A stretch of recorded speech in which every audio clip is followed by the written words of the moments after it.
क्या यूपी पंचायत चुनाव टलने वाला है? 16% वोटरों के नाम गायब। क्या बदलेगा पूरा राजनीतिक खेल?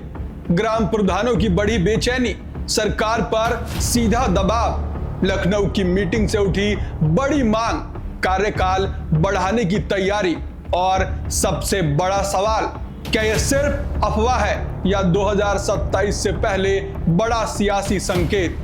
नमस्कार, मैं चंदन भारद्वाज और आपका एक बार फिर से बेहद स्वागत है हमारे चैनल आर्या न्यूज नेटवर्क पर। और आज की इस वीडियो में हम इन्हीं तमाम सवालों के जवाब तलाशने की कोशिश करेंगे, तो वीडियो को अंत तक जरूर देखें।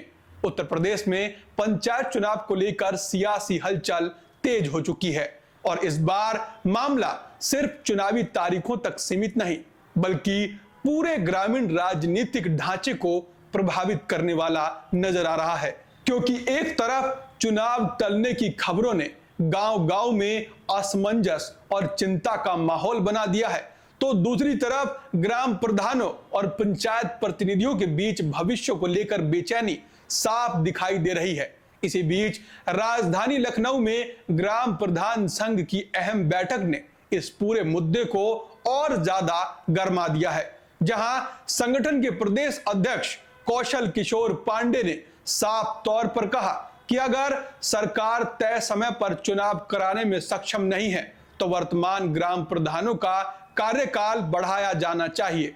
इस मांग के पीछे सिर्फ पद बचाने की चिंता नहीं, बल्कि प्रशासनिक निरंतरता और ग्रामीण विकास कार्यों के रुकने का तर्क दिया जा रहा है।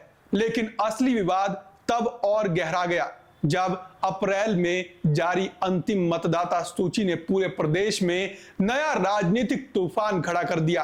क्योंकि इस सूची में करीब 16.12% वोटरों के नाम हटाए जाने का दावा किया जा रहा था, जो अपने आप में एक बड़ा आंकड़ा है और सीधे तौर पर चुनावी नतीजों को प्रभावित कर सकता है। यही वजह है कि वर्तमान और पूर्व ग्राम प्रधानों के साथ साथ विपक्षी दलों से जुड़े कार्यकर्ता भी इस मुद्दे को लेकर खुलकर सामने आ गए हैं और इसे लोकतांत्रिक प्रतिक्रिया के साथ छेड़छाड़ तक बता रहे हैं। गांव में चौपाल से लेकर सोशल मीडिया तक इस मुद्दे पर चर्चा तेज हो चुकी है। लोग सवाल उठा रहे हैं कि आखिर इतने बड़े पैमाने पर नाम कैसे हटाए गए? क्या यह सिर्फ तकनीकी गड़बड़ी है या फिर इसके पीछे कोई सियासी रणनीति काम कर रही है? वहीं सत्ता पक्ष की ओर से इस पूरे मामले को नियमों के तहत हुई प्रक्रिया बताया जा रहा है और कहा जा रहा है कि फर्जी, डुप्लीकेट और मृत मतदाताओं के नाम हटाना जरूरी था ताकि चुनाव निष्पक्ष हो सके।